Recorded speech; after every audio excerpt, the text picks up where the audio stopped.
In 1980, Jurgen Ziewe experienced cosmic consciousness during a 2-hour out-of-body excursion.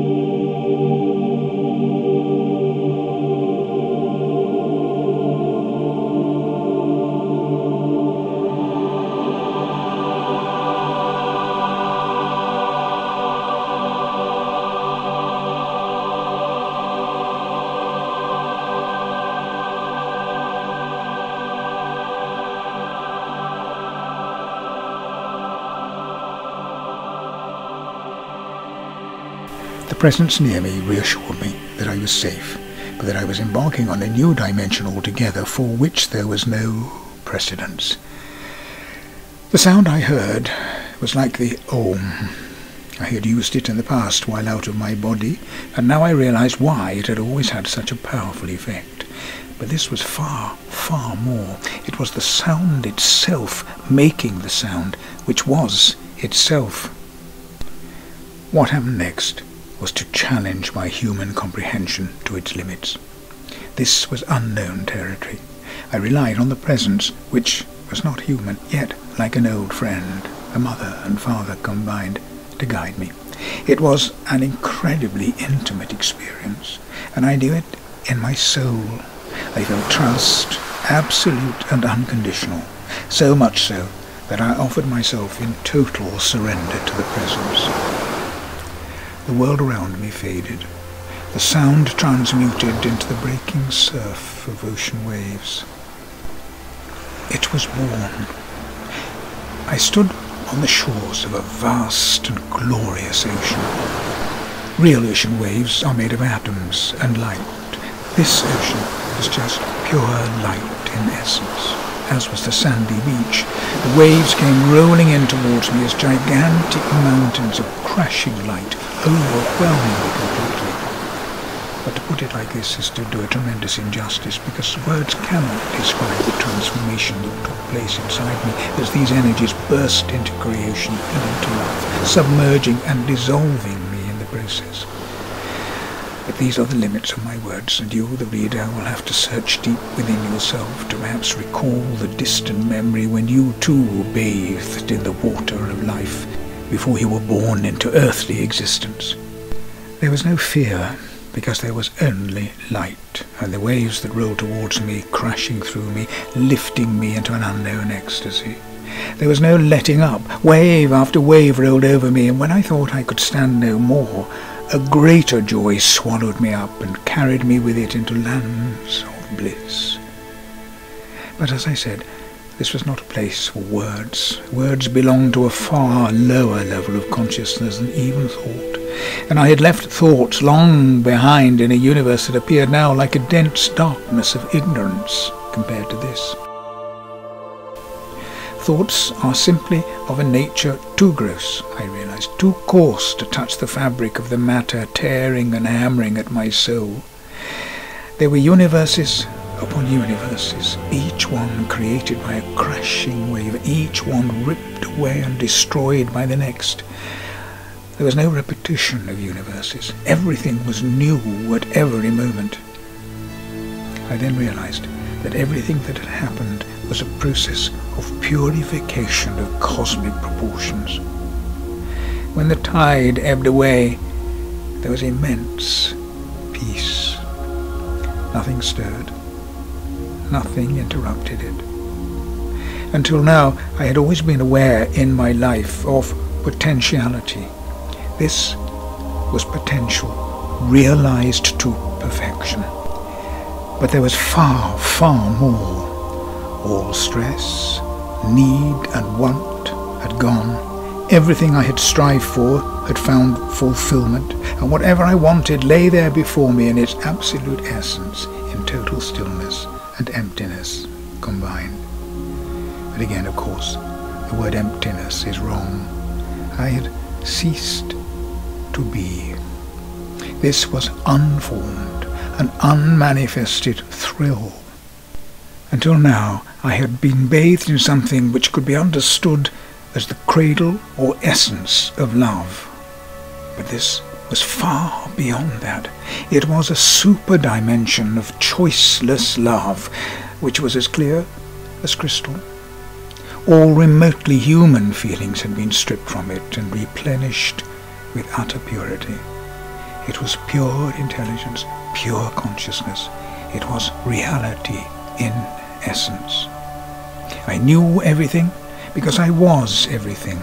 No instrument of knowledge was needed because all instrumentality was my own creation. No creation was necessary. I am what I am. I am. I am all. Every one of us can make these statements. We, as a species, are at the heart of creation in essence. Being is at the heart of reality throughout all dimensions and is contained in every moment.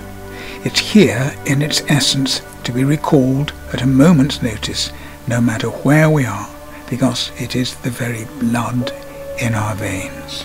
Here, stripped of all that I called myself, I was at the heart of nature, at its most powerful, most quintessential. I was omniscient, omnipresent, and infinite. The instant a question was raised, my universal mind had it answered on a level unheard of, guided by universal wisdom, purpose, and plan. When scientists finally probe into the last remaining mystery of the universe, this is what they will find, and nothing will translate into mathematics, formulas, or concepts. All this is vanity. What is life? A thin membrane stretched over a river of ecstasy. Once pierced, your life will never be the same. I dared to raise a question. What is to become of me, the Creator? And just when I thought there could be no answer to my question, I heard new sounds rising from the stillness like flutes opening a white, infinite space below me with shapes and possibilities undefined. An invitation to manifest within realms unknown, with adventures still unrealized and untold. This is reality and truth. Man's true evolution begins here in pure clarity, free of all illusion. The future path of man's destiny starts here, now, to enter dimensions yet incomprehensible and inaccessible because man still carries the burden of his animal evolution and instincts to survive in a limited world. A few have stormed ahead to scout the way, to fathom what lies beyond. I knew I was only at the outer edges of creation, and that beyond waited dimensions too far beyond our human state of evolution. I could travel no further, because this was my true home. I was rocking gently to and fro to a celestial symphony, resting like a baby in its mother's arms, in total trust and surrender, listening to the heartbeat of creation, which rolled through me in waves of ecstasy. I felt I could take no more, and feared that if I stayed on, I would surrender my very consciousness and lose myself in the infinite ocean of pure joy. I did not want this. I had worked for many years to attain samadhi, and when it came, I was unprepared. I had to return. I cannot say how long I was in this region. I felt sanctified. Everything about and around me was beautiful. I felt whole, and holiness was a word which had attained its true meaning for me now. When I came around, I sat on a bench in a large hall, still not in my physical body. My face rested in my hands. I was in a state of recovery and adjustment. My body was convulsed with the after effects of this experience. I tried to control them and get a grip of what I called myself, a curious entity thrown together with molecules and atoms mined from eternity and infinity and endowed with the unit of consciousness that could call itself me. Now it was dressed again in ideas, protecting itself for whatever reason from the light of truth. I am. But what was this I am, separated from its true reality? It was nothing but a thought, a dream, an illusion.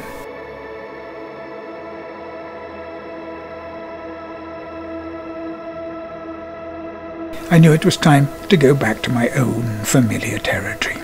I spent a few moments running through the events, knowing that without imposing them on my brain, all I had experienced would be lost. When I woke up, I was slumped over in my chair.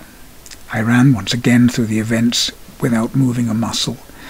The inside of my head felt like a brightly illuminated hall. I sat in total peace, reliving it all. There was a strong light right at the top of my skull. I smirked when the thought of a cartoon light bulb slipped into my mind. To see the light is an expression we all take for granted, but why don't we remember what the light is? I relished the fact that what I had seen was real and not a dream.